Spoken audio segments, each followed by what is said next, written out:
We would like to warmly welcome His Worship, the Mayor of Port of Spain, Alderman Joel Martinez, and the First Lady, Mrs. Marcel Martinez. We thank him for allowing this production to be staged under his distinguished auspices. We welcome our special invited guests, all of whom have contributed to the growth and development of our director, Miss Gabrielle Scott, and have encouraged her to launch into the deep with this, her first production. We are happy that the president of the Autistic Society, Teresina Sunurain, and several of its members are here with us this evening as we continue to observe this month of Autism Awareness, a cause which is close to our director's heart and to which you are all contributing this evening. We would like to inform you that our location for tomorrow night's show is at Alyssa's Palace on Lady Chancellor Road and not the Hotel Normandy as previously advertised.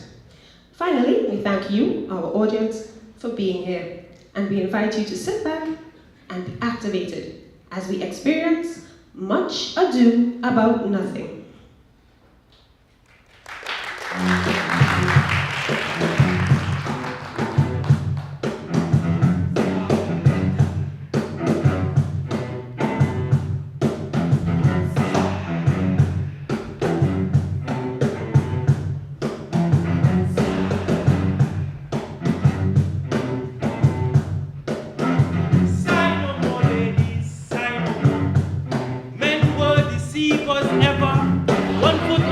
One on shore, to one thing constant, never then I not know, but let them go. And be you blind and money, converting all the sounds of woe into hey, nonny, nonny. Into hey, nonny, nonny. Into hey, nonny, nonny. Hey, nonny, nonny.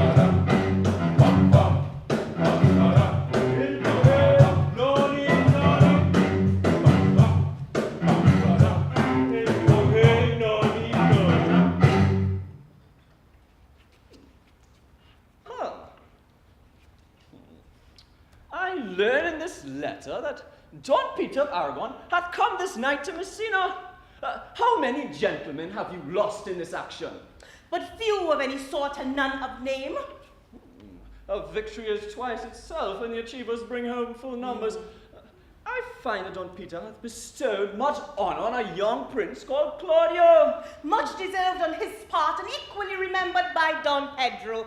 He hath borne himself beyond the promise of his age, doing in the figure of a lamb the feats of a lion. I pray you, is Senor Montanto returned from the wars unknown? I know none of that name, lady. None such was in the army of any sort. What is he that you ask of, niece? My cousin means Senor Benedict of Padua. Oh, he's returned and as pleasant as ever he was. I pray you, how many hath he killed and eaten in these wars? But how many hath he killed? For indeed I promise to eat all of his killing. Faith, niece, you tax Senor Benedict too much. Sir, I hope you will not mistake my niece. There is a kind of merry war betwixt Senor Benedict and her. Though they never meet, there's a skirmish of wit between them.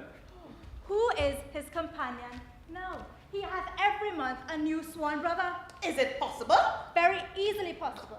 He wears the faith by the fashion of his hat. It ever changes over the next block. I see, lady, the gentleman is not in your books. Oh, no, and were he, I would burn my study. Now, I pray you, who is his companion now? He's most in the company of the renowned Claudio.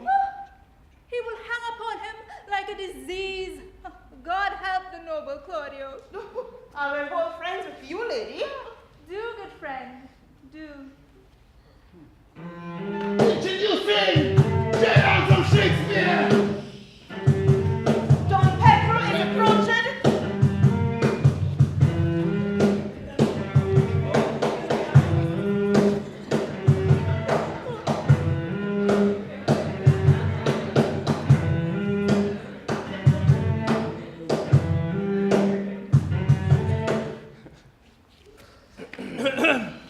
My good friend, Signor Leonardo, you've come to meet your troubles. Oh, never has trouble come in the likeness of your grace.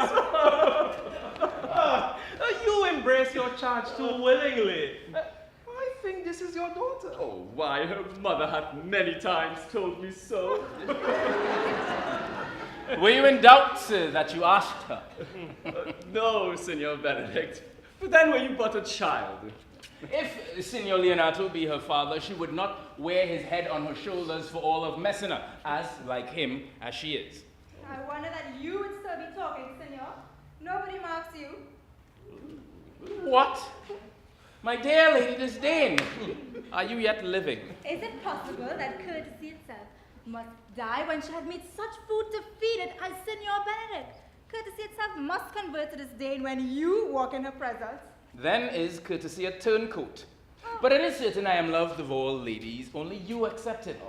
I would, if I could, find it in my heart that I had a hard heart, for truly I love none. Oh, a dear happiness to women! Otherwise they would have been bothered by a pernicious suitor. I thank God and my cold blood, I am of your humor for that. Will God keep your mind in that state so that some gentleman or other may escape the predestinate scratch face? Scratching could not make it worse, and 'twas such a face as yours. Well, you are a repair teacher. A bird of my tongue is better than a beast of yours. I would my horse had the speed of your tongue, and so good a continuer. But keep your way. In God's name, I am done. You always end with a J's trick. I know you're old. That's the sum of it all. Signor Benedict and Signor Claudio, my good friend Leonardo had invited us to stay, and I told him that we shall stay at least a month, and he heartily prays that some occasion may detain us longer. Let me bid you welcome, my lord. Being reconciled to the prince, your brother, I owe you all duty. I thank you. I'm not a man of many words, but I thank you. Please let your grace lead on. Your hand, Leonardo. We shall go in together.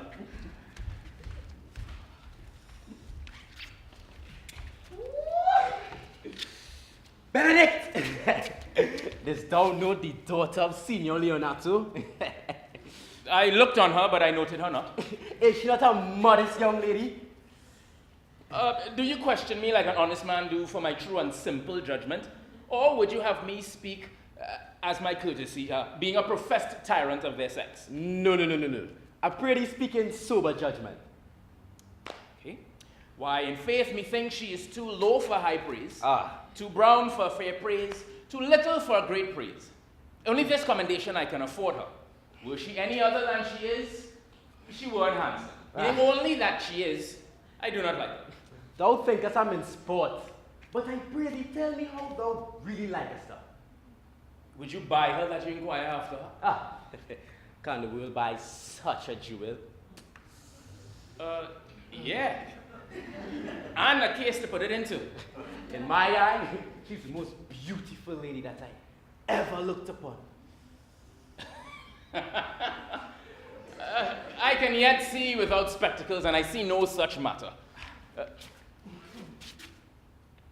There's her cousin, who, were she not, possessed with a fury, exceeds as much in beauty. Though I hope you have no intent to turn husband, have you? I would scarce trust myself. Though, I would sworn the contrary if, in fact, Hero would be my wife. Does it come to this? Will I never see a bachelor of 80 again? Look, here comes Don Pedro to seek you. Well, what had keep you here that you yet follow not to Leonardo's, huh? I would your grace would constrain me to tell. Well, I charge you in thy allegiance. He's in love. Mark, with who? That is your grace's part. With Hero. Leonardo's short daughter. Talk some sense into him.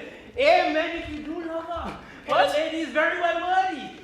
You speak to fetch me this, my lord? By my troth, I speak my thoughts. And in faith, I spoke mine. And by my 2 faiths and trusts, my lord, I spoke mine. That I love her, I feel. And she's worthy, I know. That I neither know how she should be worthy, nor feel how she should be loved, is an opinion that fire cannot melt out of me. I will die in it at the stake. Thou wast ever an obstinate heretic in the despite of beauty. And maintain his part, but in the force of his will. Look. That a woman conceived me, I thank her. That she raised me, I likewise give her most humble thanks. But all women shall pardon me. I will not do myself the wrong to trust any, and I will do them the right to mistrust none. Yeah. I will live a bachelor. A bachelor. In the meantime, Senor Benedict, repair you to Leonato's and tell him that I shall not fail at supper, for he had made great preparations. I have enough matter in me for such an embassage. Yes. I leave you. Now, my liege, your highness, now may do me good. My love is dying to teach. Teach it but how. Had Leonardo any son, my lord? None but Hero. She's his only heir. If thou dost love fair Hero, cherish it. And I shall break with her father and die, then thou shalt have her. Yes, my lord. How sweetly do you minister to love that knows love grief by his complexion. Yeah. But lest my liking be too sudden seem, I would have salved it with a longer treatise.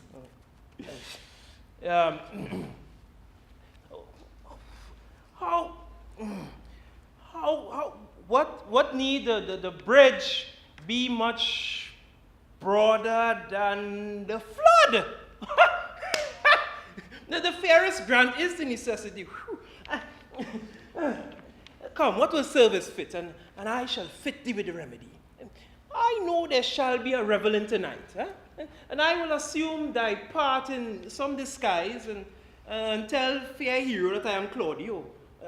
And in her bosom I'll unclasp my heart and take her hearing prisoner with the force and strong encounter of my amorous tale. And then to her father I shall break, and the conclusion is she shall be dying. Come, in practice let us put it presently.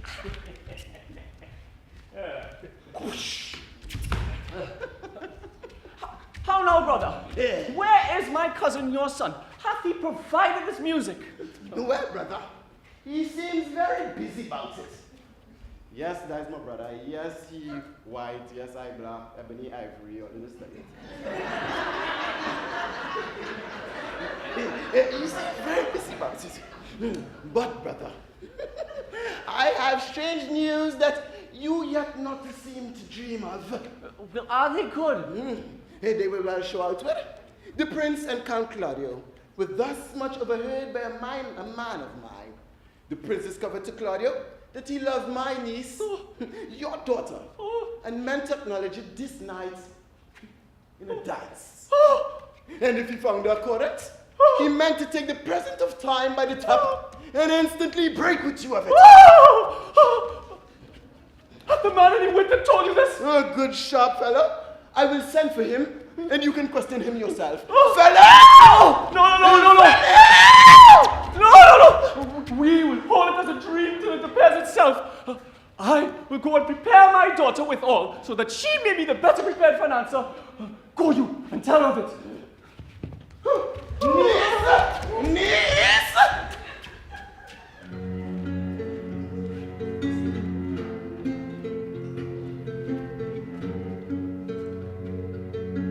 Good here, my lord. Why are you thus all the measure sad? There is no measure in the occasion that breeds. Therefore, the sadness is without limit. Well, you should hear reason. And when I put it, then what? At least, if not a present remedy, at least a patient sufferance. I cannot hide what I am.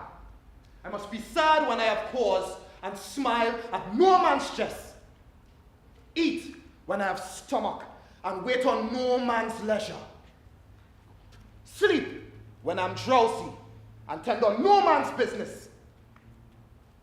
Laugh when I'm merry, and call no man in his humor. Yea, But you may not do this without full controlment. You have of late stood out against your brother, and he had newly taken you into his grace. You need to frame the season for your harvest. I had rather be a canker in a hedge than a rose in his grace.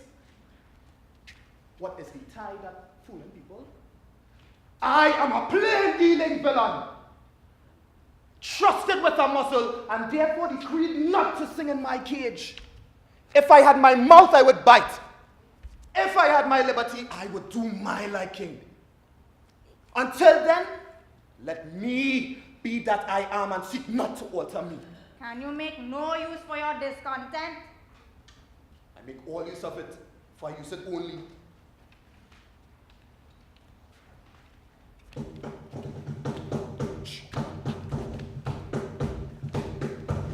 Who goes there? What news brought you? I come yonder from a great supper. The prince, your brother, is royally entertained by Leonardo, and I can give you news of an intended marriage. Would it be any model to build mischief on? Who is he for a fool that betroths himself to unquietness? Marry, it is your brother's right hand. Who? The most exquisite Claudio. Even he. Proper squire. And who? And who? Which way looks he? Marry, on Hero, the daughter and heir of Leonardo. Very forward march chick. How came you to this? Being entertained for a perfumer, as I was smoking a musty room, comes me the prince and Claudio hand in hand in sad conference. I whipped me behind the arras, and there heard it agreed upon that the prince should woo Hero for himself, and having obtained her, give her to Count Claudio. Come, let us thither. This may prove food for my displeasure, because if I can cross him anyway, I bless myself every way. Are you both sure and will assist me? To the death, my lord. Let us to the great supper. Shall we go prove what is to be done? We'll wait upon your lordship.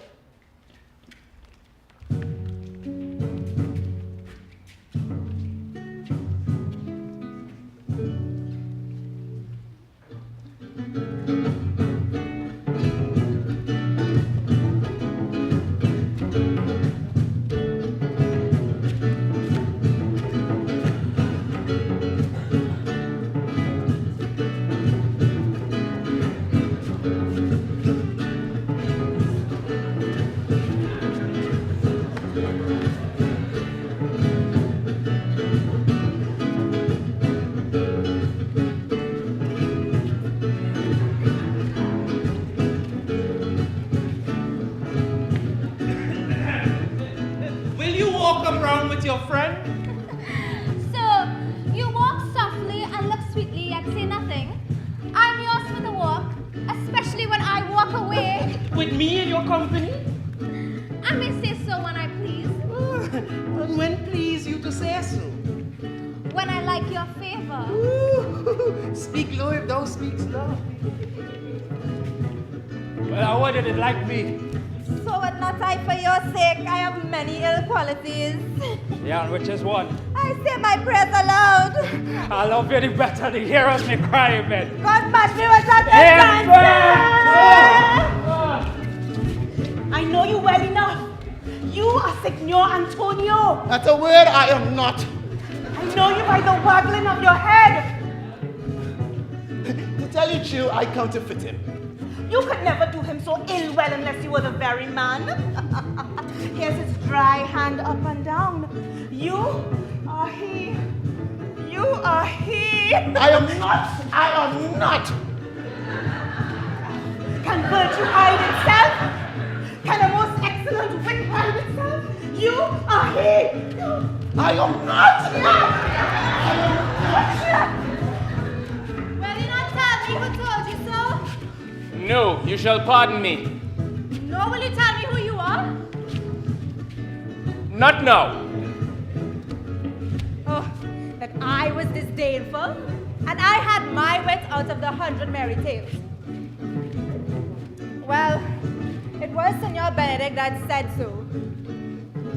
What is he? I'm sure you know of him. Not I, believe me. Did he never make you laugh? I pray you, what is he? Why, he is the Princess Chester, a very dull fool. Only his gift is in devising impossible slanders. The commendation is not in his wit, but in his villainy. For he both pleases men and he angers them. And then they beat him and they laugh at him. I'm sure he's in the fleet. I would he had boarded me.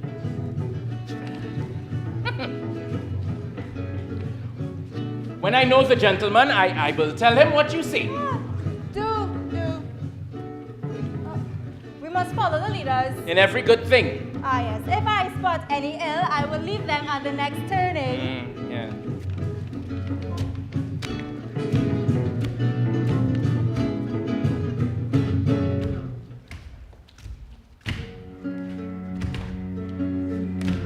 Surely my brother is armorous on hero and had betrothal her father to break at him about it. All the ladies follow him, but one vicer remains. And that is Claudio. I know him by his bearing.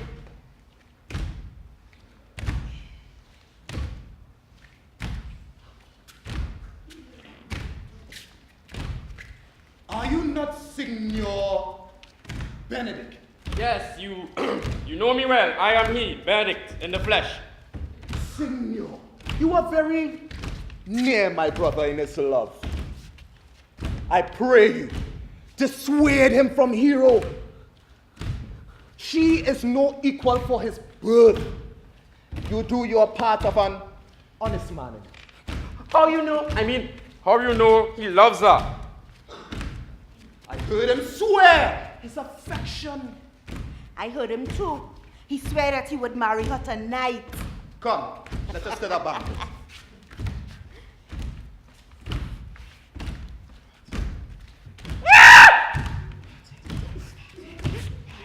Thus I answer in the name of Benedict, but hear this ill news with the ears of Claudio. There's certain so. The prince rules for himself. Friendship is constant in all other things, save in the office and affairs of love. See that stupid man Claudio don't like for them fellas them who can't get no girl and no girl and have to Brechtian to lick them. Therefore, all hearts in love use their own tongues.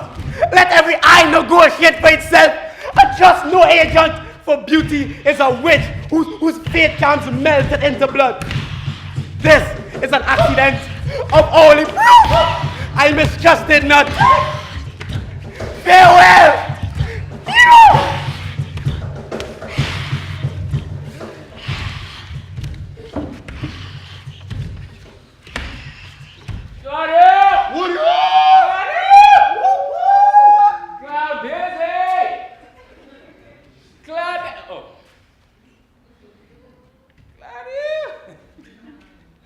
Come. Will you go with me? Whither? For the prince has got your hero. I wish him joy of her. Wait, did you think the prince would have served you thus? I pray you, leave me. And if you will not leave, I will leave.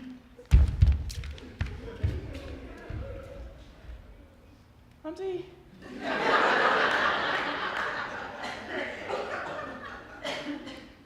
Alas, poor hurt fowl. But that my lady Beatrice would know me, but not know me. Huh? The prince's fool? It may be that I go by that title because, I'm married. Yeah? The bitter disposition of Beatrice that puts the world at her person and so gives me out. Well, I will be revenged as I may. Hmm? Yeah. Ah.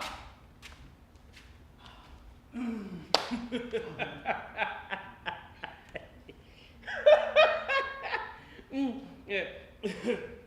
The lady Beatrice had a quarrel to you. Apparently the gentleman that she danced with was much wronged by you. What? Yes. No. She misused me. What? She told me, not thinking I was myself, that I was the prince's jester. That I was duller than a great Thor, huddling jest upon jest, that I stood like a man at a mark with a whole army shooting at me. Pew! I will not marry her though she were endowed. You know what? Come, talk none of her. This quiet horror and perturbation follows her. Yes, she comes. Oh. Will your grace command me to any service to the world's end? Huh? None but to be in my good company. No, God, sir, this is a dish I love not. No. I cannot stand my lady tongue. Jeez. Come, lady, come.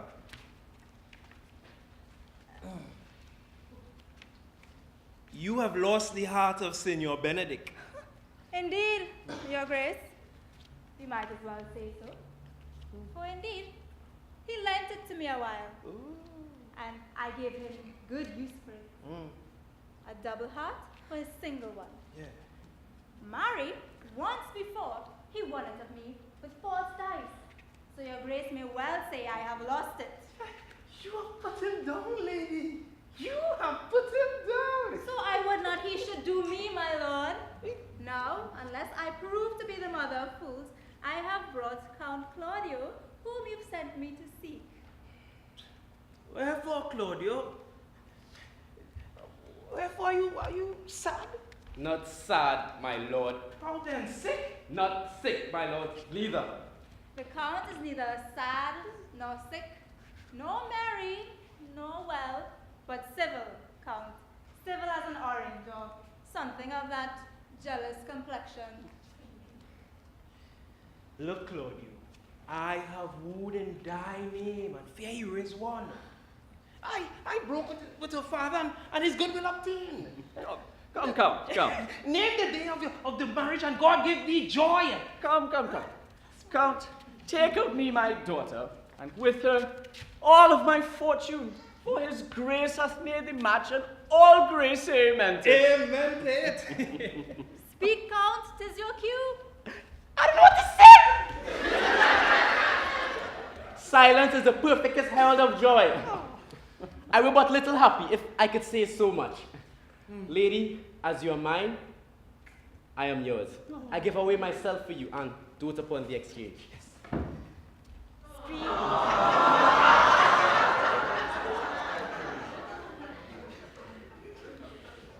Speak, cousin. Or if you will not speak, stop his mouth with a kiss, and let him not speak neither. You have a merry heart, lady. For alliances. Thus goes everyone out into the world, and I may sit in a corner and cry pie-po for a husband. Lady, I will get you one. I would rather have one of your fathers getting. Have a grace, never a brother like you. Your father got excellent husband. Should have made it combine. Will you have me then? No. Unless I may have another working day. I mean, your grace is too costly to wear every day. Niece, will you look to those things that I told you of? I cry you mercy, uncle.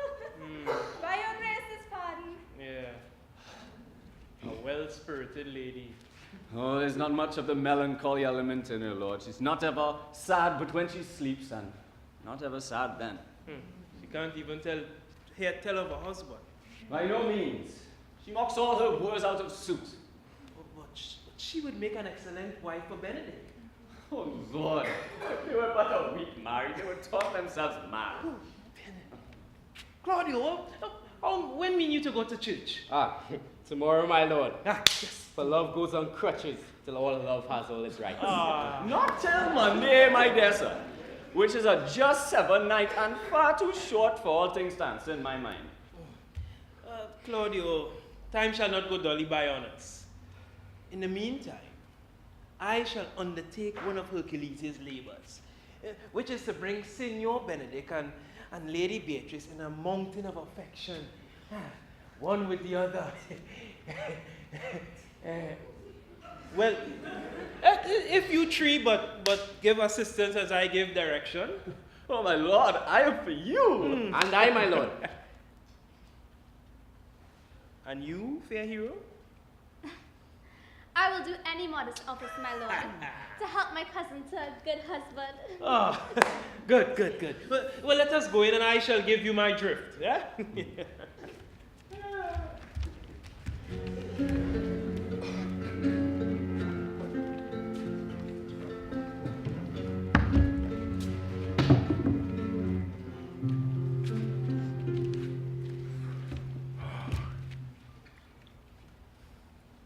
It is so.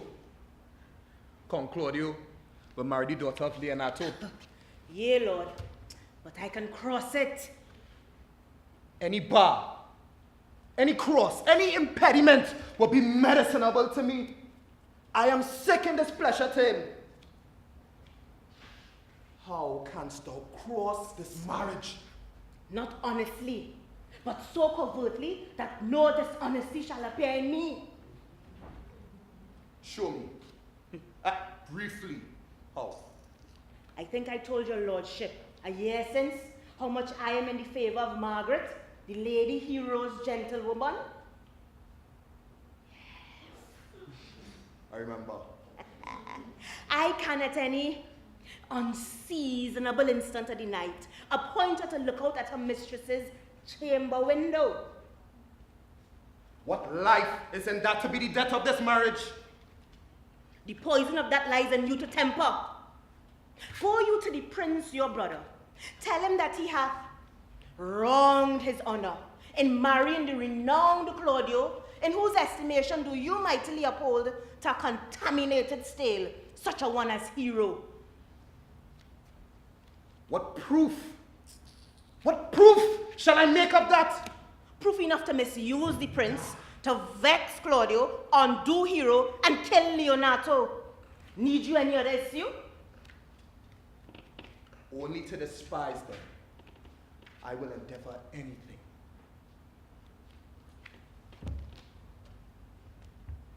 Go then. Find me a meet hour to draw Don Pedro and the Count Claudio alone. Tell them that you know that hero loves me. Intend a kind of zeal as in love of your brother's honor, who hath made this match and his friend's reputation that you have discovered thus. They will scarcely believe this without trial. Offer them instances which shall bear no less likelihood than to see me at her mistress's chamber window, hear me term Margaret hero, hear Margaret term me Claudio, and bring them to see this the very night before the intended marriage. For I shall so fashion the matter that there shall appear such seeming truth of hero's disloyalty that jealousy shall be called assurance, and all preparations overthrown.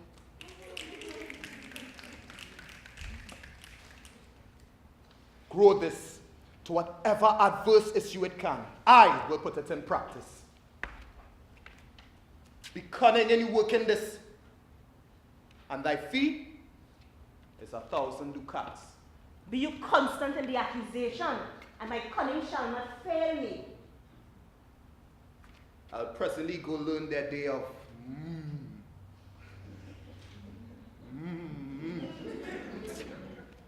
marriage.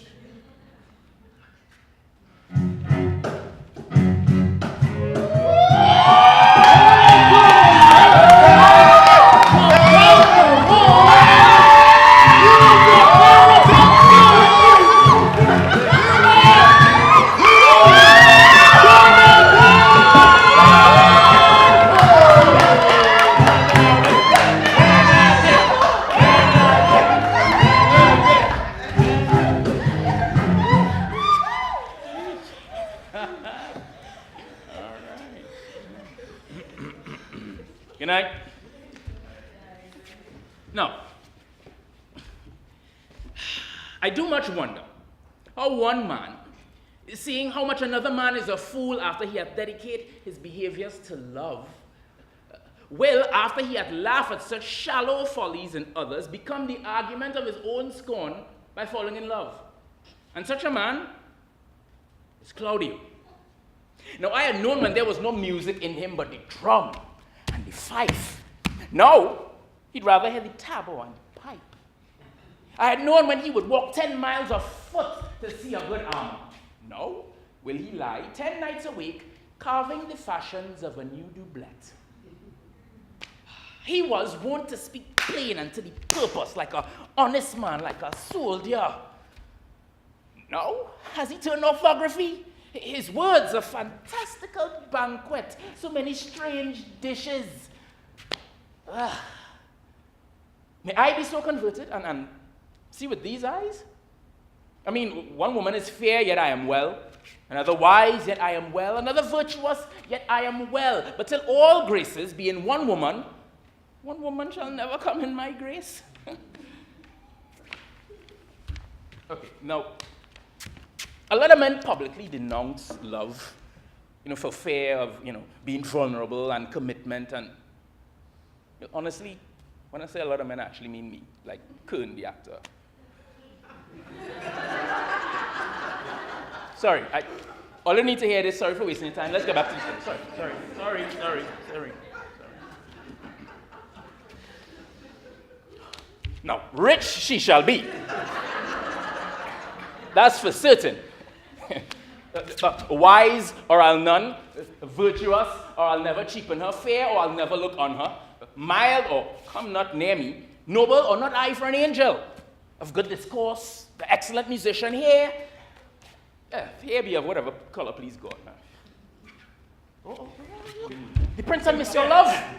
I will hide in the arbor.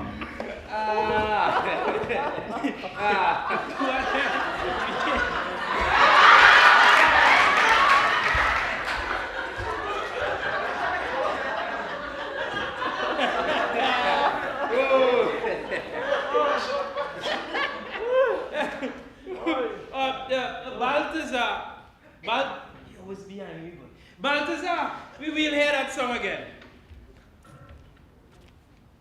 Note this, my lord. There's not a note of mine that's worth the noting. What?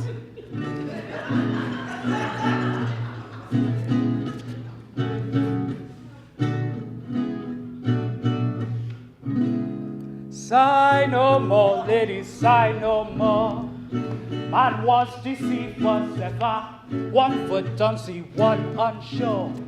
So one thing constant, never then sigh not, so but let them go. And be you blithe and bonny, converting all your songs and woo into hey, nonny, nonny,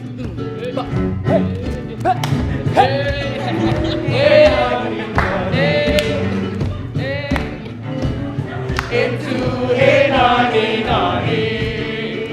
Say no more ditties, Sing no more of dumb so dull and heavy. The fraud of man was ever so.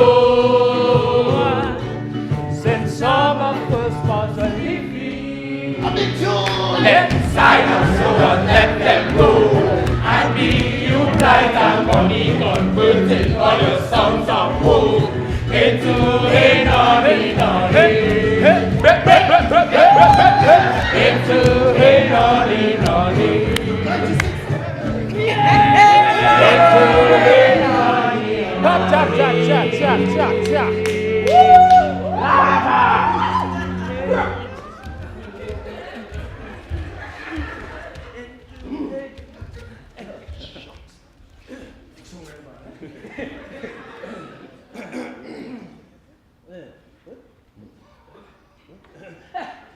By my troth, a good song. And I will sing, my lord. Mary, did thou Come here, Balthazar. Come, bring us some excellent music for tomorrow at Lady Hero's chamber window. Do so, huh? Best I can, my lord. Yes, farewell. Come hither. Leonardo, what was it you told me today that your niece Beatrice is in love with Benedict? Why? Stalk on. The foul sits. Yes, I never did think that she would have loved any man. Nor I neither, but most wonderful that she should so dote on Signor Benedict, whom she hath in all outward behaviors seemed ever to abhor. It's possible. Since the wind in that corner. By my troth, my lord, I know not what to think of it, but that she loves him with an enraged affection is past the infinite of thought. Maybe she doth but counterfeit. Fate, like enough. Oh God, counterfeit. There never was counterfeit of passion came so near the life of passion as she discovers it. What effects of passion shows she? Bait the hook well. This fish will bite. Yes. What effects, my lord? Yes. You have heard my daughter tell you how she will sit you. She did, indeed. How pray you? I am amazed. I would have thought that her spirit be invincible against all assaults of affection. I would have thought so as well, my lord, especially against Benedict. I mean, I should think this a girl, but that the white-bearded fellow spoke it. I mean, knavery sure cannot hide itself in such reverence, right? He had taken the infection. Hold it up. Had she made her affections known to Benedict? No, and swears she never will. That's her torment. Tis true indeed. Shall I? Says she that so often countered him with scorn. Write to him that I love him. Oh, she tore the letter into 1,000 halfpence. Railed at herself that she should be so immodest as to writ to somebody that she knew would flout her. I measure him, says she, by my own spirit, for I should flout him though he writ to me. Even though I love him, I should. Oh. Then down upon her knees, she beats her heart, sobs, tears her hair, prays curses. Oh, sweet Benedict, God give me patience. It were good that he should hear it from someone else if she would not discover it to him. To what end, my lord? He make but a sport of it and torment the poor lady worse. Yes, and he should. It were an arms to hang him. For the lady is a sweet, very sweet lady. And out of all suspicion, she is virtuous. And exceeding wise. In everything but in loving Benedict. Oh, Lord, my Lord. Wisdom and blood combating in so tender a body. We have 10 proofs to 1 that blood hath the victory. I am sorry for her, as I have just cause, being her uncle and guardian. I would have hoped that she would have placed all this dotage on me. I would have taken all of this effects and made her half myself. I pray you, let us tell Benedict and hear what he will say. What it could think you? He will says, surely he will die. Yes. For she says she will die. If he love her not, and she will die. Rather than he woo her, than bait one breath of her accustomed crossness. I am sorry for your daughter. Shall we go and tell him of it? Never tell her, my lord. Let her weigh it out with good counsel. Nay, her heart may weigh out first. We will hear of it further from your daughter. I love Benedict dearly, you know. But I wish that he would examine himself and see how unworthy he is of such a good lady. Unworthy! Prince, Such a good lady. dinner is ready. Will you walk? Unworthy. If he doth not upon this, I will never trust my expectation.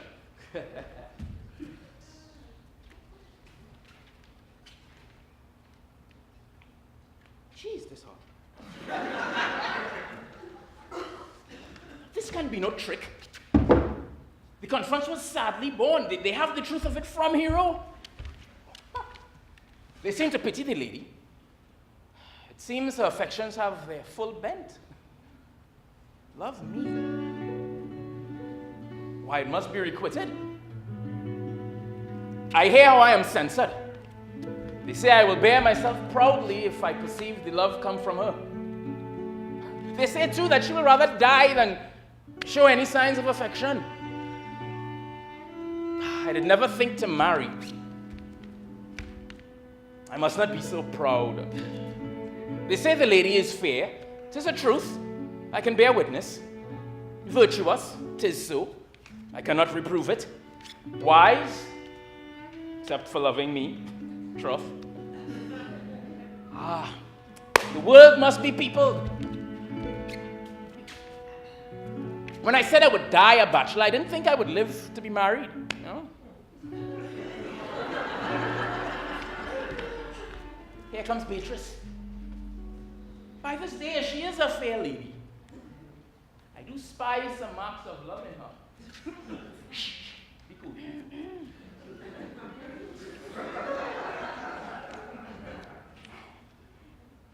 Against Hey, my will. Beatrice, I didn't see anything.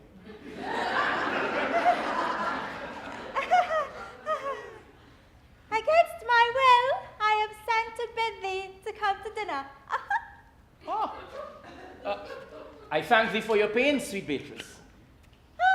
I took no more pains for those thanks than you take pains to thank me. You take pleasure in the message, then? Yea, just as much as you may take on a knife's point. You have no stomach, senor. Farewell.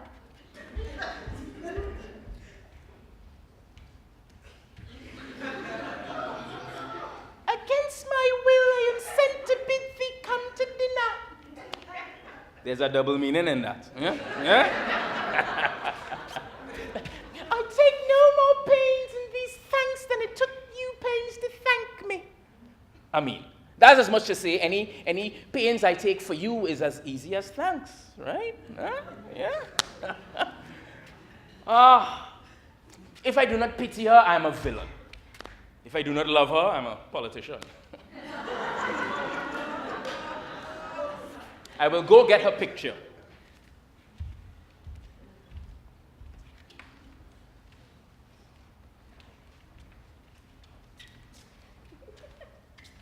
Good Margaret!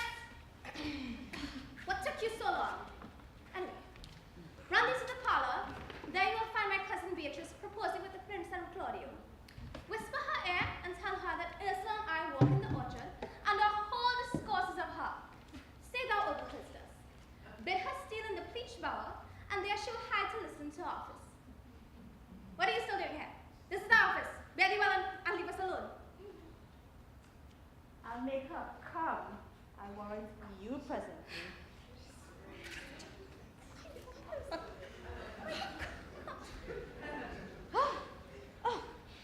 Ursula, when Beatrice doth come, as we walk this alley up and down, our whole talk must be of Benedict. Yes. When I name him, let it be thy part to praise him more than man did ever merit. My talk to thee must be how Benedict is sick in love with Beatrice. Of this is little Cupid's crafty arrow made that only wounds by hearsay. She there? She hiding yet? Oh gosh, man, Margaret. She there? She there? Yes. Okay. No, truly.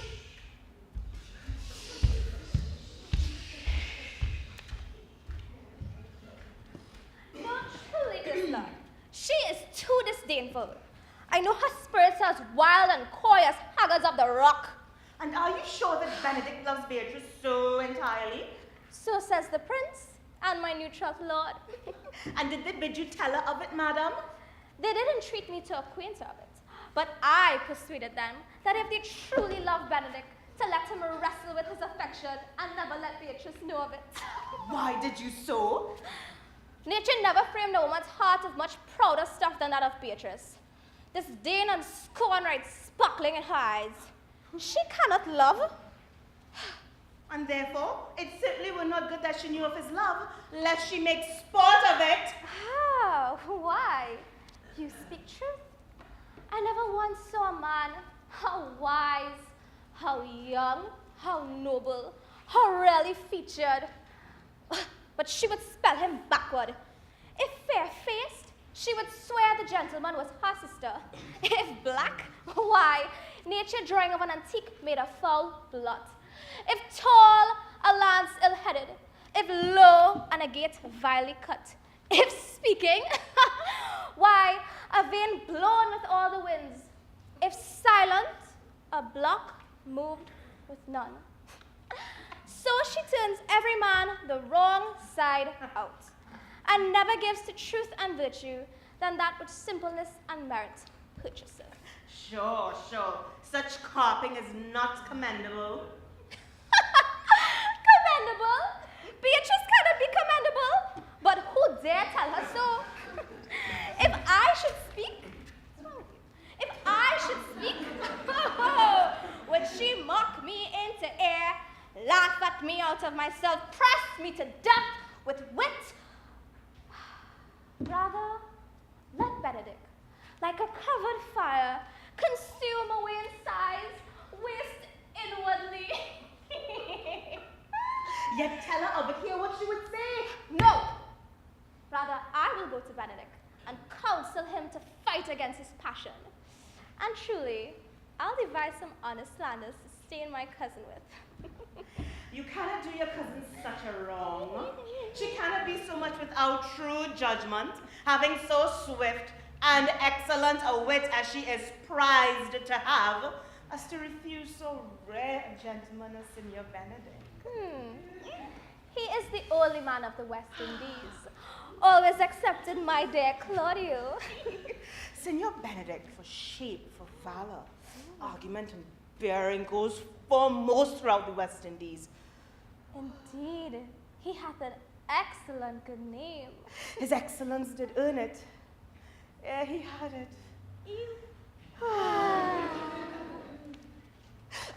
When are you to be married, madam? Why, every day, today, tomorrow. Come, go in. I'll show thee some attires and have thy counsel which is best to furnish me tomorrow. She's limed. I warrant we've caught her, madam. If it proves so, then loving goes by haps. Some Cupid kills with arrows, some by traps.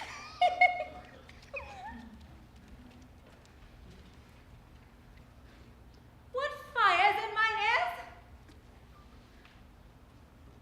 Can this be true? Stand I condemned for pride and scorn so much? Contempt, farewell. And maiden pride, adieu. No glory lives behind the back of such. And Benedict, love on. I will requite thee.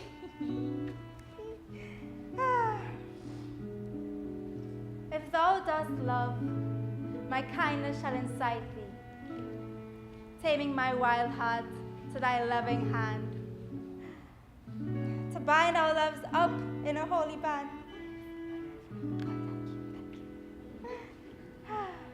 For thou dost say I deserve it, and I believe it better than reporting leave.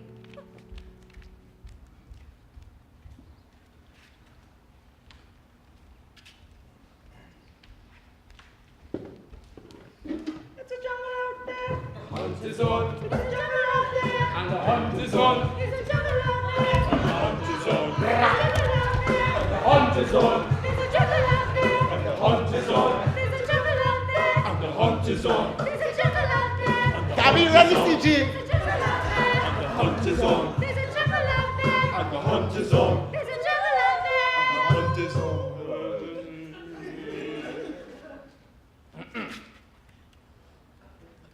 good men and true. Yea, as it were pity that they should suffer salvation, body and soul. Nay. That be a punishment too good for them. If they had any allegiance in them, being chosen for the prince's watch. Well, give them their charge, neighbor Dogberry. Oh, yes. Firstly, who think you the most desertless man to be constable?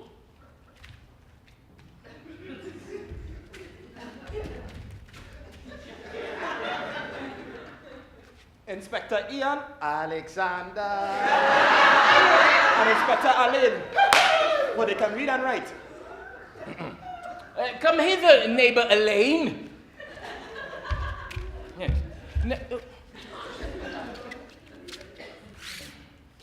God hath blessed you with a good name.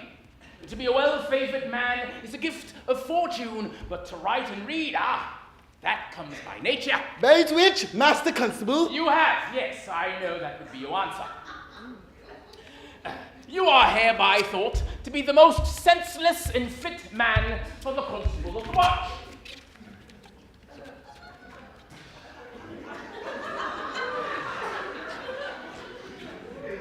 Therefore, bear you the lantern. Yes, this is your charge. You are to comprehend all vagrant men. You are to bid them stand in the prince's name. How if I will not stand? Why, be rid of them and let them go, and presently call the rest of the watch, and be thankful that you are rid of a knave. If he will not stand when he's bidden, he's none of the prince's subjects. Truly, and you shall meddle with none but the prince's subjects. No, you shall also make no noise in the streets, for the watch to babble and talk is most tolerable and not to be endured. Yes? We will rather sleep than talk. We know it belongs to a watch. No, you sound like a most quiet and vigilant watchman. Yes.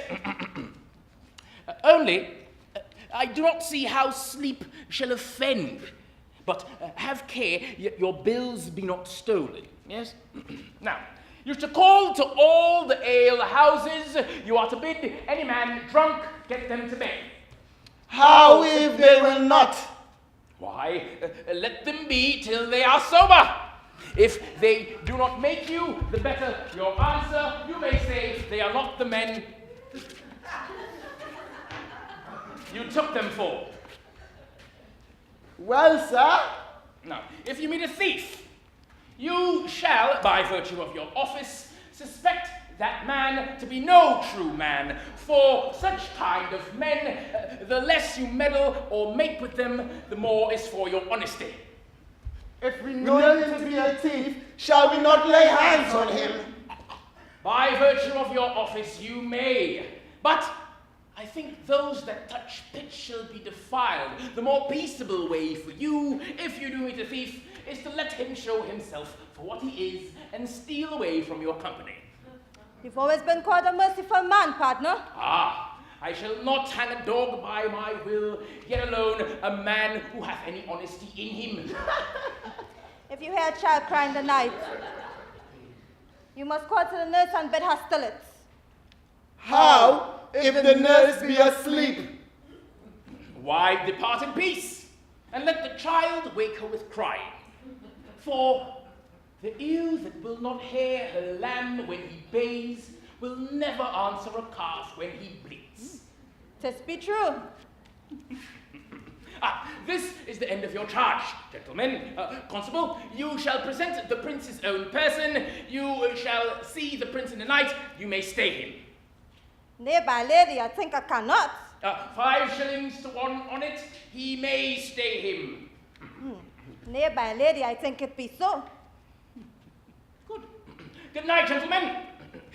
If there be any matter wait chance, call up me. Yes. Keep your fellows' counsels and your own. Good night. Come, neighbor. Well, masters, we hear our charge.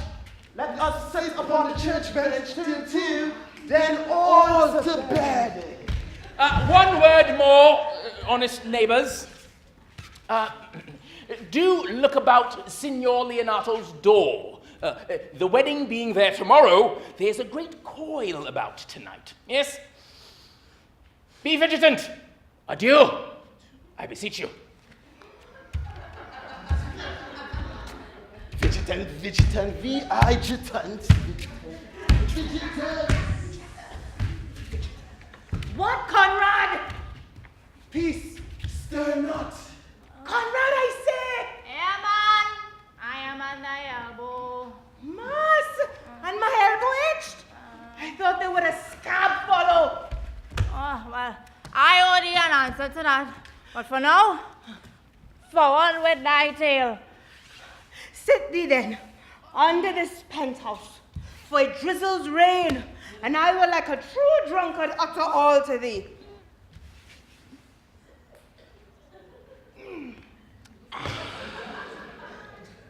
Woo! We charge you in Princess' Princess' name. name. Stand! Sister, stand. Yeah, wait. What? Brechtian, you sound different, boy. You have a thing?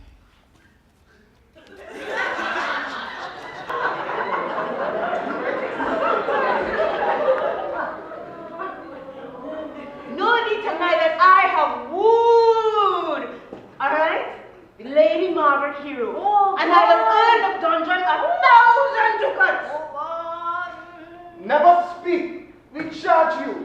Let us obey you to go with us. Call up the right master constable. What we have here is the most dangerous piece of lechery belonging to the Commonwealth. Oh, you think that's not right? We're likely to prove a goodly commodity being taken up of these men's bills. I want to hear the story, boy. Yes, I want the story.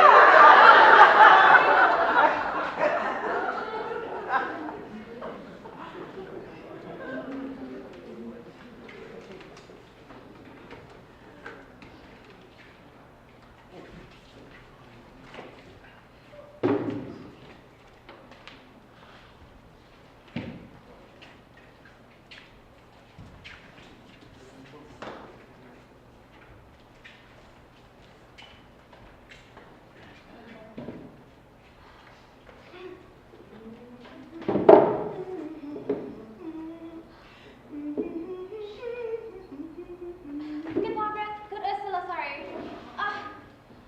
Call my cousin Beatrice and desire her to rise. I will, lady. And bid her come hither.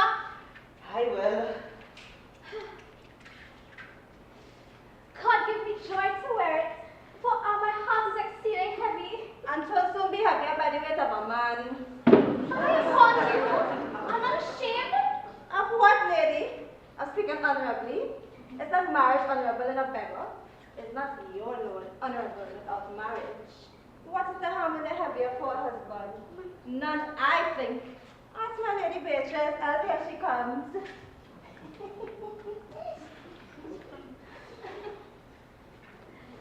How now, cuz?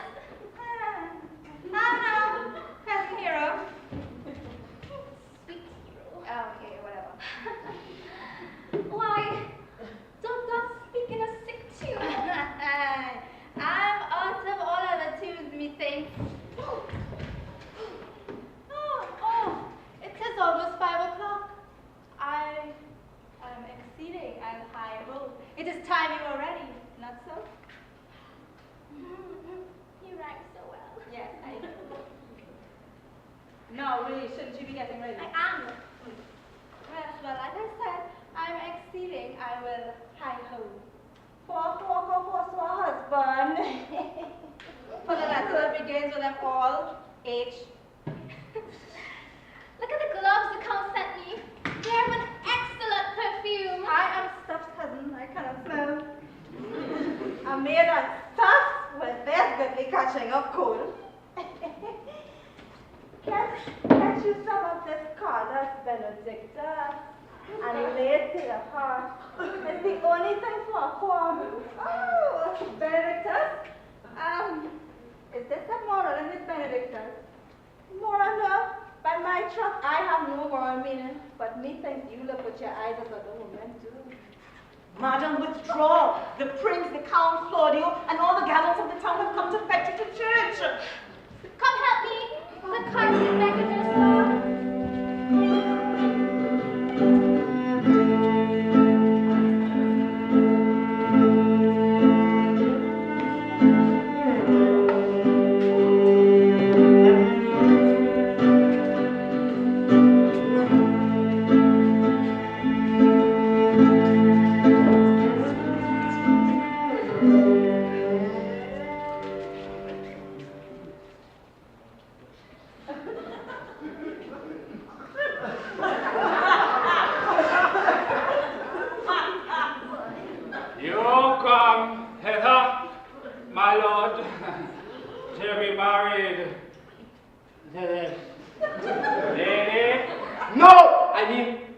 No. To be married to her, friar, you come to marry her. You, lady,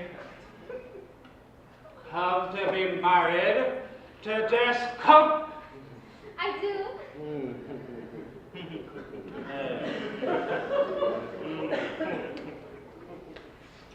If either of you know of any inward impediment why you should not be conjoined, I charge you on your swords to attack. Know you any hero? Not my lord. Know you any cup? Oh, I dare make his answer none. Oh, what men dare do? Stand thee by, friar. Father, by your leave, will you with free and unconstrained soul give me this, this beautiful maid. Oh, look at her, so beautiful. This maid, your daughter. Oh, as free son as God to give her me. Sweet prince, you learn me noble thankfulness. Dare you not to take her back? Give not this button oil to your friend? Yes! Would you not? Behold, how like a maid she blushes here. Would you not swear, all you that see her, that she's a maid? But she's none. She knows the heat of a luxurious bed. Her blush is guiltiness, not modesty. What do you mean, my lord? Not to be married, not to knit my soul to this brute. What? Sir, my lord, if you in your own proof have vanquished the resistance of a youth and then defeat her virginity. I know what you would say if I had known her. You would say that she did embrace me as a husband. But no, Leonardo, I never tempted her with words too large, but as a brother to his sister showed. And seem I otherwise to you? Oh, to me! Seeming, I will write against it. You seem to me as cast earth blood be blown, but you are more intemperate in your blood than Venus, or those pampered animals that rage in savage sensuality. Is my lord well that you not speak so wide? Sweet prince, why speak not you? Yeah, what should I say? I stand here dishonored to go about to link my good friend with that common steel. This thing spoke of it, why would dream? Father, let me move but one question to your daughter. What man was it talked to you yesterday night at your window? Be it, what time was it? Be at 12 and 1? No, if you are maid, answer to this. I spoke with no man at that hour. Lie! Lord. Oh, well then you are no maid. I am sorry, Leonardo, but you must hear this. Upon mine honor, myself, my brother, and this grieved count did hear and see her at that hour last night talk with a ruffian at the chamber window. And like a liberal villain, tell all her vile encounters that they had done 1,000 times in secret. Fine! You. Fine, my lord. These things are not to be spoken of, not to be named. Oh, hero, what a hero hast thou been. For thee, I'll lock up all gates of love. No man shall not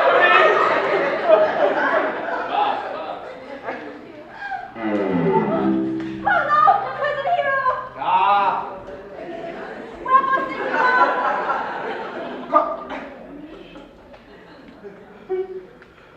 go? Come. Let us go. These things come to life, smother spirits up. Them young, them hero, them that's horn.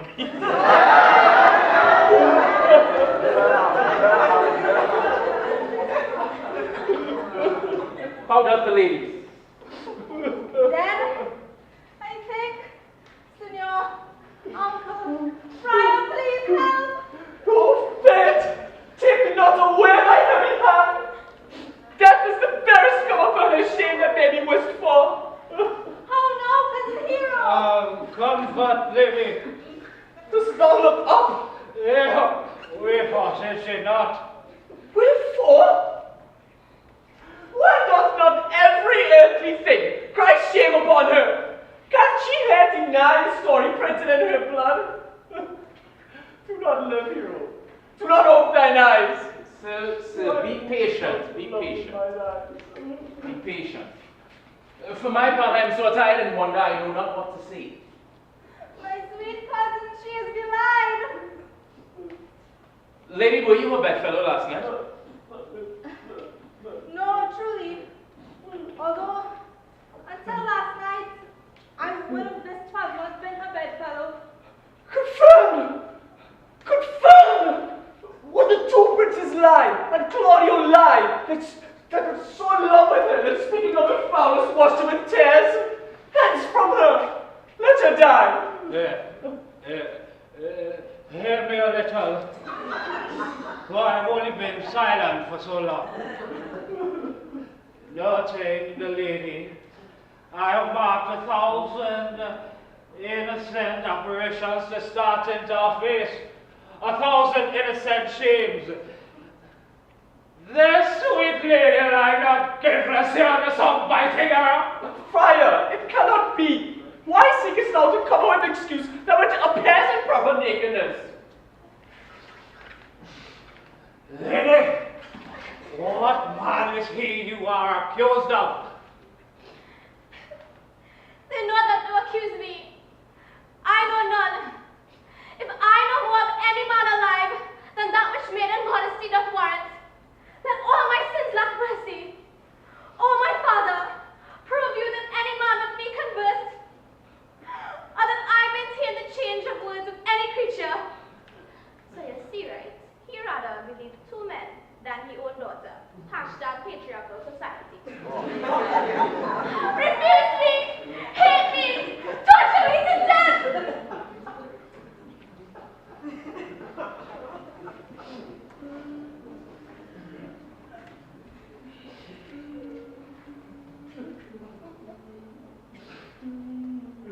But there is some strange misprision in the princess.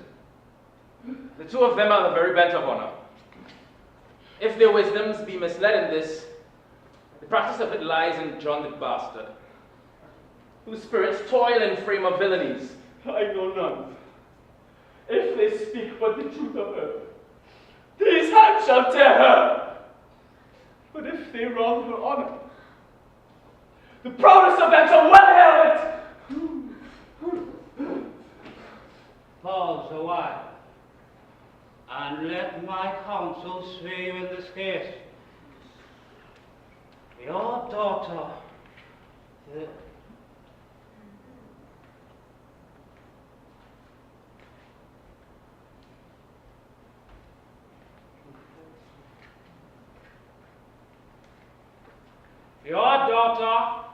the princess left here for death. Let her a while be secretly kept in, and publish it that she is dead indeed. Maintain a mourning ostentation, and on your family's own monuments hang mournful epitaphs, and do all rites that appertain unto a burial. What will become of this? What will this do? Leonardo. Marry! This well carried shall on her behalf change slander to remorse. That is some good. But not for that tree, I on this travail. On this strange cause, but I of this travail, look for greater good. She dying upon the instant that she was accused shall be lamented.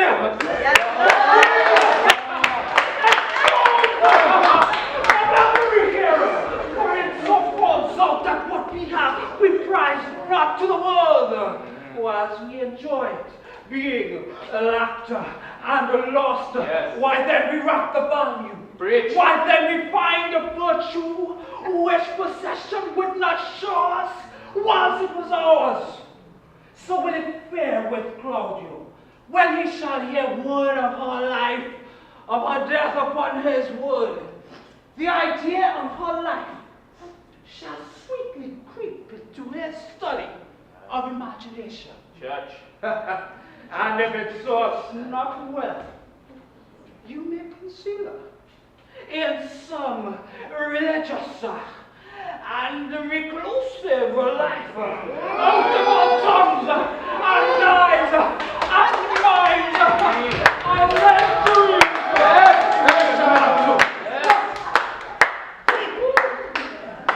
Yes. Signor Leonardo, let the friar advise you. And though you know my inwardness and love be very much upon the Prince and Claudio, by my honor, I will deal in this. Being that I flow in grief, even the smallest twine may leave me. Come, lady. Dying to live this wedding day is perhaps prolonged. Have patience and endure.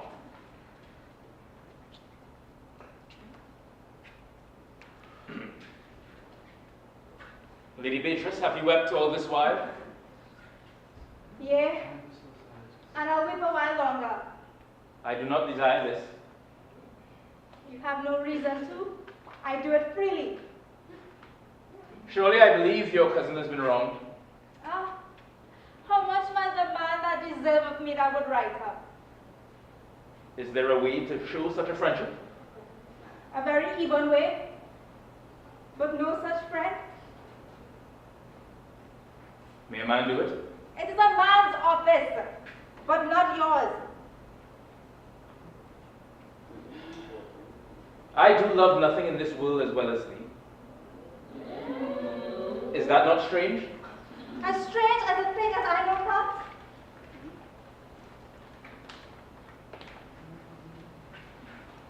But it were possible for me to say, I love nothing so well as you. But believe me not. And yet I lie not. I confess nothing. No, I deny nothing.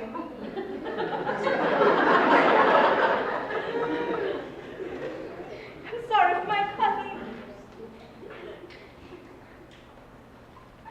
By my sword, Beatrice, thou lovest me. Do not swear and eat it. I will swear by it that you love me. And I will make him eat it that say I love you not. Will you not eat your word? With no sauce that can be devised to it. I protest I love thee. Why then, God forgive me. Of what offense, sweet Beatrice? You have stayed me in a happy hour. I was about to protest. I loved you. Then do it with all thy heart. I love you with so much of my heart. There's nothing left to protest. Come, bid me do anything for thee. Kill Claudio.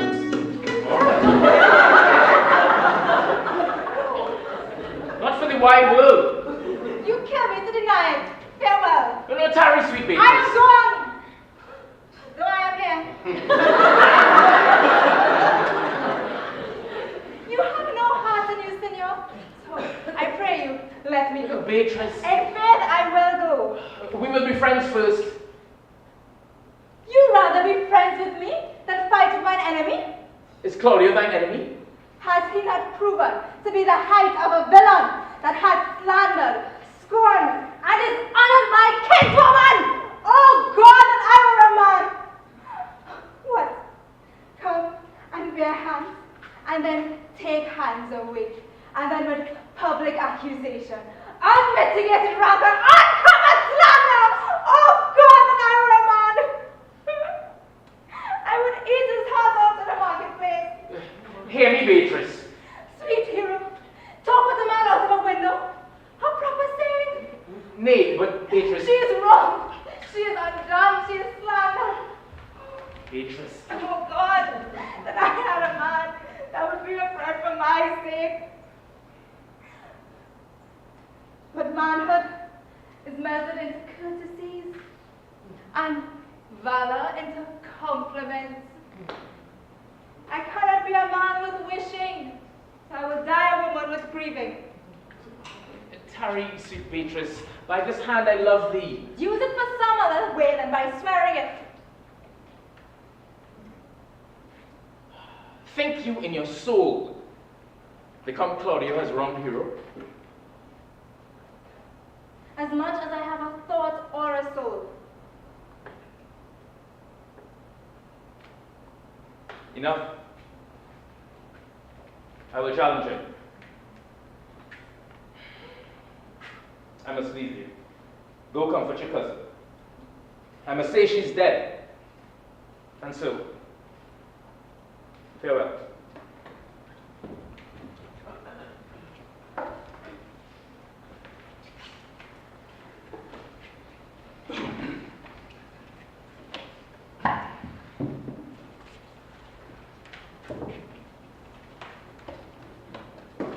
Which be the malefactors?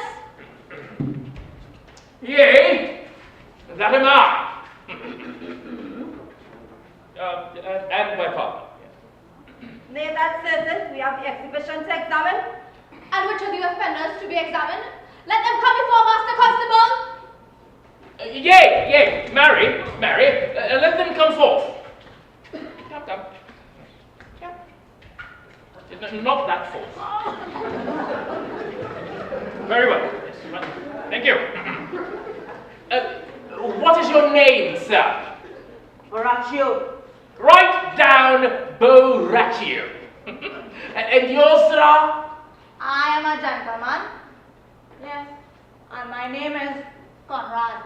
Write down Master Gentleman Conrad. Yes. Masters. Do you serve God?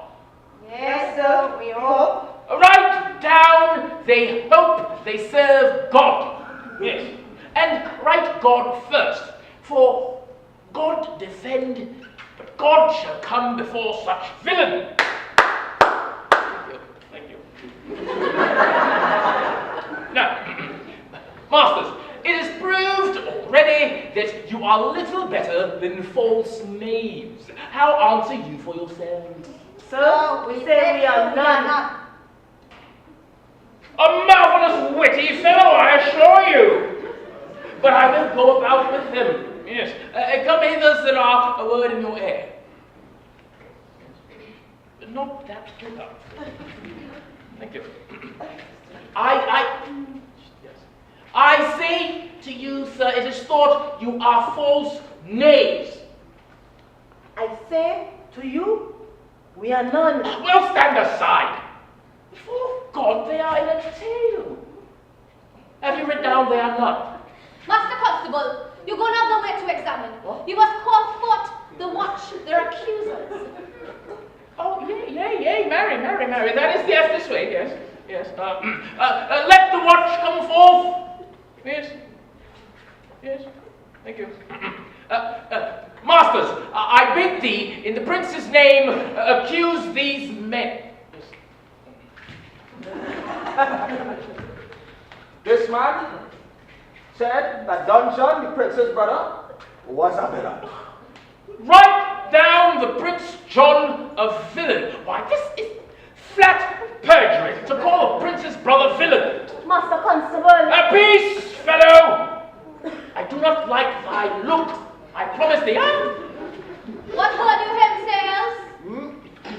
Marry, and he had received 1,000 ducats of Don John for accusing the lady hero wrongfully. Flat perjury as ever was committed. Hereby, master, that it is. What else, fellow? Oh. And that Count Claudio did mean by his words to disgrace hero in front of the entire assembly. Oh, villain, you will be condemned in everlasting redemption for this. What else? This is all. And this, my masters, is more that you can deny. Can someone have a blind run down, please? Thank you. Yes. Prince John this morning was secretly stolen away. And in this manner, Hero was accused. And in this very manner, refused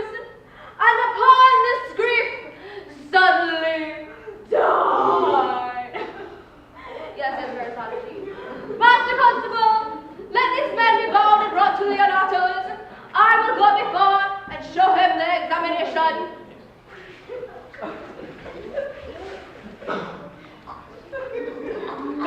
Come, let them be opinion. Let them be in the hand. Where is the sexton? Have him write down the prince's office of coxcomb. Away! Away with them! Away! Oh, naughty varlet. I'm trying to say as a You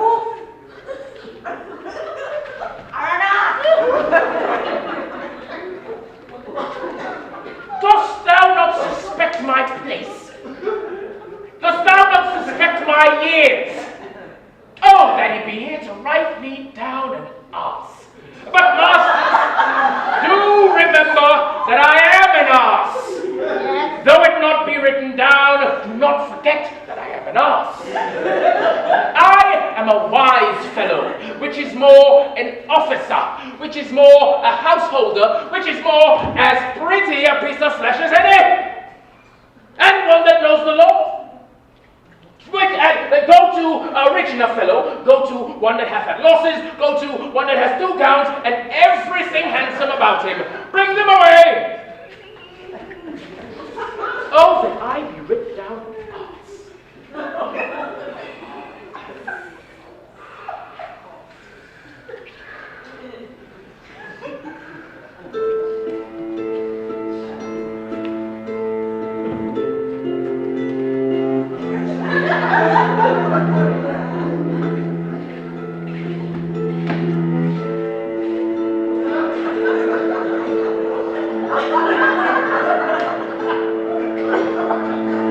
If you go on thus, you will kill yourself. It is not wisdom. It is second grief against yourself. I pray thee, cease thy counsel. Give me no counsel, nor let no comforter delight mine ear. Bring me a father that so loved his child, whose joy affairs overwhelmed like mine, and bid him speak of patience in every branch, lineament, shape, and form. Bid sorrow wag, cry turn, when he should groan, patch grief with problems, make misfortune drunk with candle wasters. Bring him yet to me, and I of him will gather patience. But there's no such man. For brother, men can counsel and speak comfort to those things which they not feel. But tasted it, they counsel taste of passion, which before would bring precipitous medicine to rage, fed a strong madness in a silken thread, to ache with air and agony with words. Give me no counsel! Why do you strive on advertisement? Then, brother, make those that do offend you, make them suffer too. Well, thou speakest reason, huh? Yea, I will do so. My soul doth tell me heroes be lied, and that shall count no. So shall the prince, and all of them that does dishonor. Here comes Claudio and the prince hastily. We lost him. In the bottom of the rankings, right? Pakistan, oh, going through Good then. Good day to both of you. Good morrow, Prince. Good morrow. We have some haste here now. Oh, some haste. Oh, well, are you so hasty now that all is one? Do not quarrel with us, good old man. If he could write himself with curling, some of us would lie low. Who wrongs him? No, Claudio! Thou hast belied mine innocent child! Thy slander has gone through and through her heart, and now she lies buried in a tomb. Oh, and never scandal slept, save this of hers, framed by thy villainy. My villainy? Thine, Claudio, thine, I say! You say not right, old man. Can thou so daft me? Thou hast killed mine innocent child. Dog, here's the reality, eh? I'm trying to keep calm with them birds, but if you're not man, it's outside.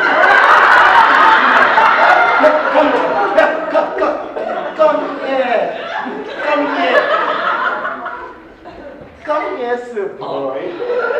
Come. I'll whip you from your pointing fence. Near as I a gentleman I will. No! And she'll slander to death, Mr. Speaker. Boys! It's braggarts, jacks, milksops. Go on, you content!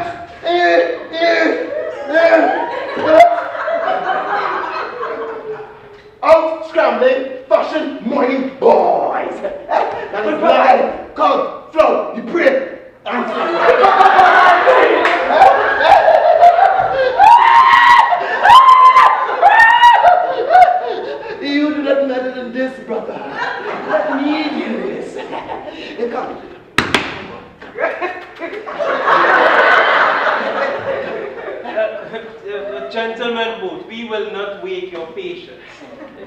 My heart is sad for your daughter's death. But I must say that she was charged with nothing but what was truth and full of proof. Oh Lord, my Lord! We will not hear you. No! I will be heard! Come, brother! Away! And so we shall, but some of us will smart for it.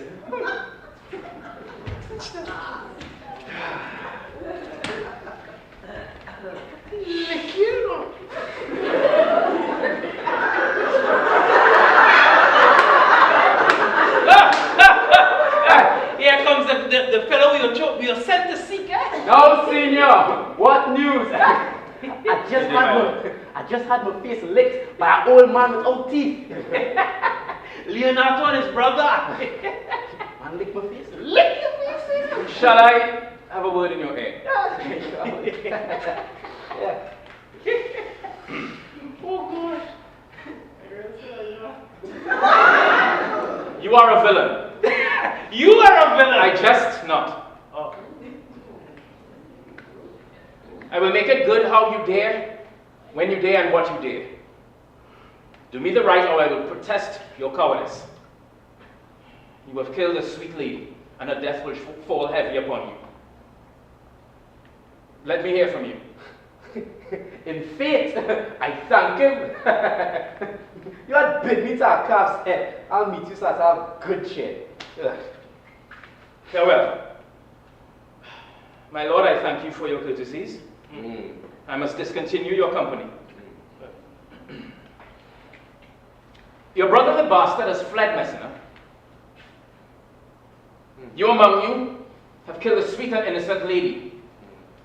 As for Lord Lackbear here, he and I shall meet.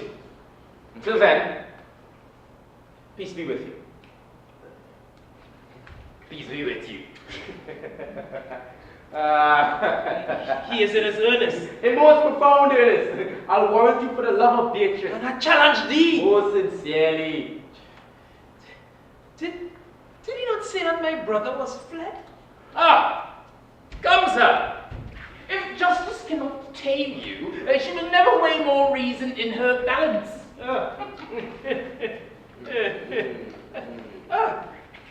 None. One, two of them. Two of my brother's men bound. Borraccio. Hearken after the offense, my lord. Officers, what have these men done? Moreover, sir, Yes. they have committed false reports, which is more, they have spoken untruths. Secondarily, they are slanders. Sixth and lastly, they have belied a lady. Thirdly, they have verified unjust things. And to conclude, they are lying knaves. The calculus is 0.5.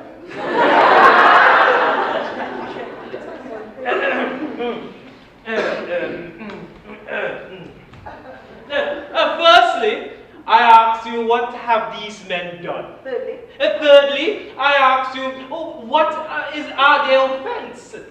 Sixth and lastly, I ask you why they are committed. And to conclude, I ask you what you lay to their charge. Rightly reasoned. Gentlemen, who have you offended? Huh? That you are yet bound to your answer. This learned constable here is too cunning to be understood. Who have you offended? Sweet prince, Yeah. let me go no farther to my answer. Do you hear me? Yeah. And let this count kill me. For I've deceived even your very honors. Yeah? What you two wisdoms could not discover, these shallow fools did on earth. Who at night overheard me saying to this man, how Don John, your brother, did incense me to slander the lady hero. How you were brought to the orchard at night and saw me court Margaret in hero's garments. Whoa. How you disgraced her when you should have married her.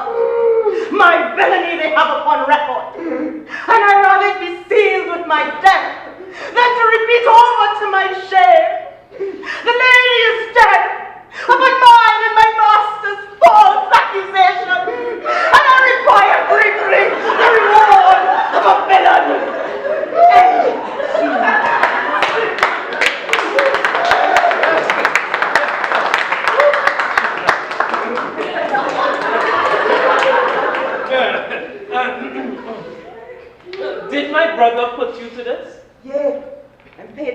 free for the practice of it.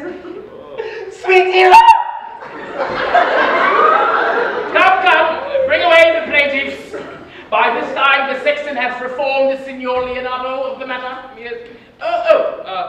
Masters, do not forget to specify when time and place shall serve that I am an ass. Here comes Master Signor Leonardo and the sexton too. Which is the villain? If you look on your wronger, look upon me. Are you the slave that with thy breath hath killed my innocent child? Yea, I alone. I thank you, princes, for my daughter's death. Record it with your high and worthy deeds. 'Twas very bravely done, and you bethink you of it. I know not yet how to speak, but yet I must praise thee thy patience. Father, choose your revenge yourself. Nor I, but to please a good old man, I shall bend under any heavy burden that thou should enjoin on me. Tomorrow morning, come you to my house, and since you could not be my son-in-law, be yet my nephew. My brother hath a daughter, almost a copy of my child that's dead, an heir to both of us. Give her the honor that you should have given to her cousin, and so dies my revenge. I do embrace your offer and dispose of old Claudio. I take my leave. This naughty man shall be brought face to face with Margaret, whom I believe is wrapped in all this wrong. No, on my soul she was not. Nor knew not what she did when she spoke to me, but has always been just and virtuous. Moreover, sir, which is not black and white, the plaintiff, the offender, did call me an ass. Yes? I pray you, remember this in his punishment. Yes. I thank thee for thy care and thy pains.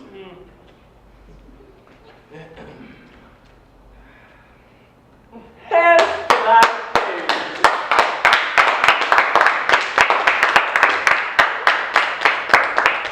God save the foundation. Go, I discharge you of thy prisoners, and I thank thee. May God keep your worship. I wish your worship well. May God restore you to good health. I bid you leave. Come, neighbor. Until tomorrow morning, Lord. Farewell. I will not fail you. Leave.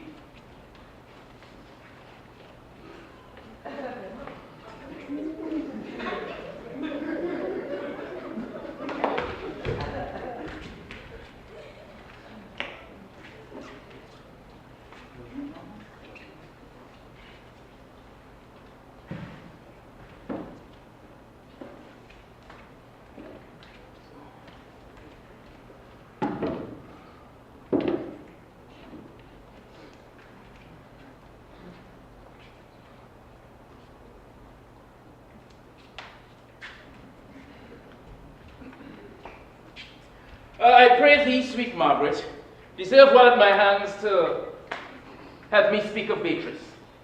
Will you then write me a sonnet in praise of my beauty? In so high a style that no man could come over it. For in comely truth, thou deservest it. To have a man come over me, why shall I always be below stairs? Thy wit is as quick as the greyhound's mouth it catches. And yours as blunt as the fencer's squires that hits, but hurts not. A most manly wit, Margaret.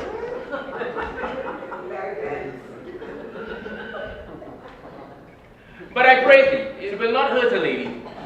Call Beatrice. I'll call Beatrice to you, who I think had legs. And thus will come.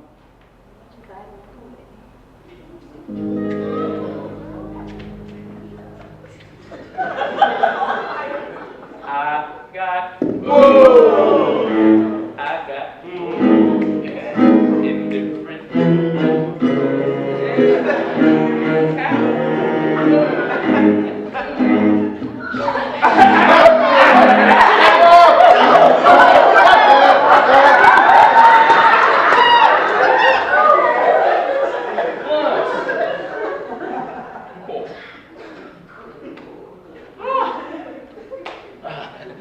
Sweet Beatrice, was thou come when I called thee? Yea, and depart when you bid me. Oh, but stay till then. Then is spoken. Now, fare you well now. I'm going. What had passed between you and Claudio? Nothing but foul words. Ah. And thereupon, I will kiss thee. Foul words is but foul wind, and foul wind is but foul breath, and foul breath is noisome. Therefore, I will depart unkissed. But Claudio undergoes my challenge. I will hear from him, or I will subscribe him a coward. And therefore, I pray, for which of my bad parts did thou first fall in love? For them all together, which maintain so politic a state of evil, they will not admit any part to intermingle in. But which of my good parts did you first suffer love for me? Ah, suffer love, because I did suffer love indeed. For I love you against my will. And alas, I think, poor heart. But if you spite it for my sake, I will spite it for yours. For I cannot love that which my friend hates. Thou and I are too wise to woo peaceably. How is your cousin? Ill, And how are you? very ill too. Serve God, love me, and men. Madam, you must do your honor. It has been proved that my lady has been wrongfully accused, and Don John has been the author of it all. Will you presently come? Will you go ahead, Senor? I will live in thy heart, die in thy lap, and be buried in thy eyes. And moreover, I will go to thee to thy uncles. Couldn't you say yes?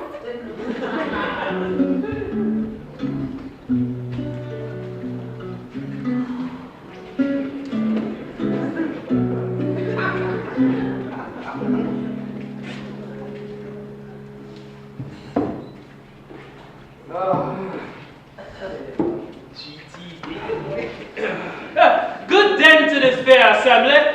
Good day. Good then, Claudio, good then, Prince. Are you as yet determined to marry my brother's daughter? Yes, I'll hold my mind, wish a bad thing. Go, call her forth, brother. Here's the friar ready. Which I will do with confirmed countenance.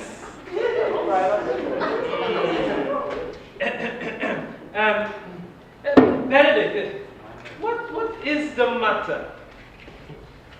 I think he thinks upon the savage bull. Ah, yes. Which is the lady I must seize upon? This same is she, and I do give you her. This same is she, and I do. Why then, sweet, you are mine. Let me see your face. Not till you take her hand before this friar and swear to marry her. Okay. Very well. Lady, will you give me your hand before this holy friar? I am your husband, if you like of me. When I lived, I was your other wife. And when you loved, you were my other husband. Another hero! Nothing certain. One hero died defiled, but I do live. And as surely as I live, I am a maid. of the former hero. The hero that was dead. Oh, she died, my lord, but whilst her slander lived. Soft friar, which is Beatrice? I answer to that name. What is your will? Do you not love me? Why, no. No more than reason. Well, then, your uncle, the prince and Claudio were deceived, for they swore that you did. Do not you love me? In troth, no. Why then? No more than reason. Why then my cousin, Ursula and Margaret are much deceived, for they swore you did. They swore you were sick for me. They swore you were well nigh dead for me. Ah, 'tis no such matter. So you do not love me? Why, truly, but in friendly recompense. Oh, come, cousin. I am sure you love the gentleman. And I'll swear upon it that he does, for here is a halting son, fashioned of his own pure mind to Beatrice. And here is one conceding her affection to Benedict. I don't know what that A miracle! Here is our own hands against our hearts. Come. I will have thee. By this light, I will take thee for pity. I would not deny you, but by this day, I yield upon you with great persuasion. For if I have to have your life partly, for I heard that you were in a great consumption. Peace, I will stop your mouth.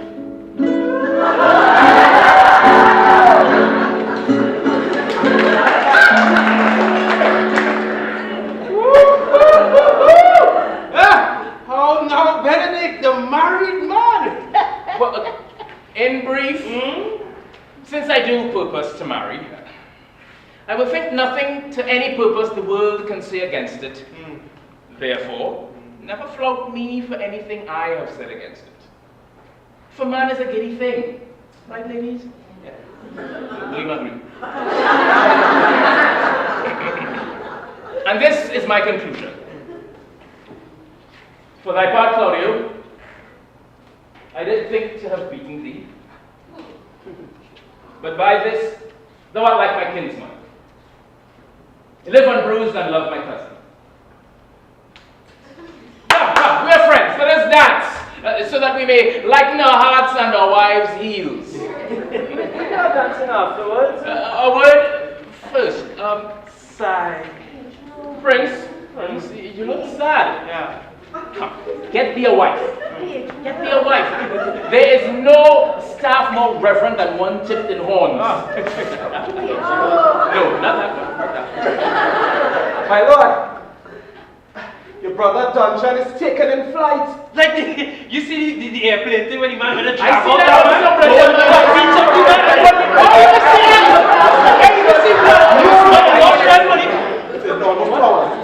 Oh, sorry.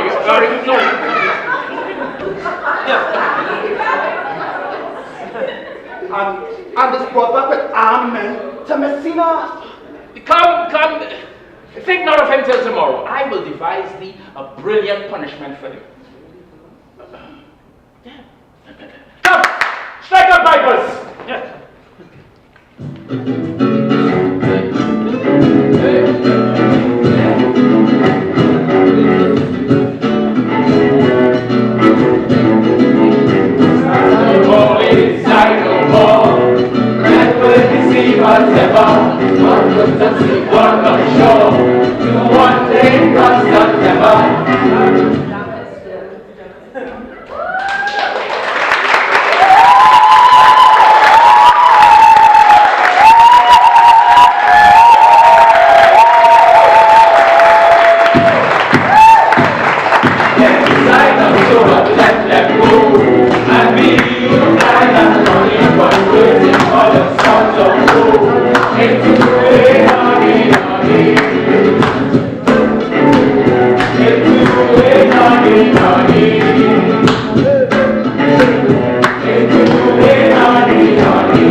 Praise